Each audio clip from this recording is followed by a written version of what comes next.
Shares in Netflix tumbled 12% in after-hours trading. That's after the company missed its subscriber growth target for the last quarter. Investors ignored the company's huge leap in revenue after it raised prices last year. And the company blamed pandemic-related production delays for what it called a lighter content slate than usual. And for more on that, we go over to Susanna Streeter. She's a senior analyst at Hargreaves Lansdown. Susanna, good to have you on the show. The CEO of Netflix called this a wobbly time for the company.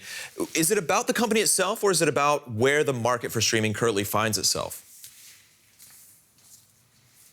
I think it's a bit of both, actually, and it seems as though those bumps in the road aren't going to be smoothed out anytime soon.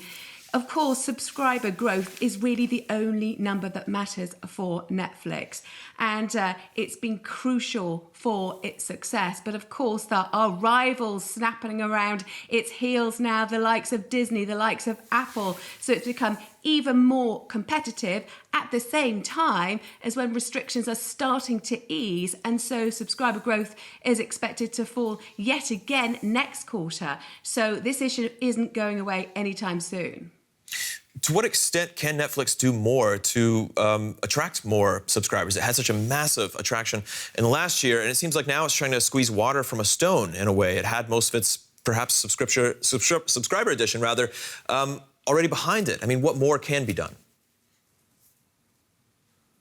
Well, content is king, and this is where Netflix has done extremely well in the past. It spent £3.3 billion alone in the last quarter, so this is very expensive for the business, and going forward it's going to really be all about who is going to create the best shows to lure those people in, lure viewers back to their TV screens instead of going out to sample other entertainment now available. And I actually think that perhaps key to this as well is the demographics, perhaps offering more content to the older generation who might be less inclined to be going out to the pubs and bars and clubs that will be reopening. That might be key to enticing more to keep their subscription or take on a new subscription. And interestingly, it's launched a linear service in France, Direct, which it's hoped will appeal to more of the older 50s.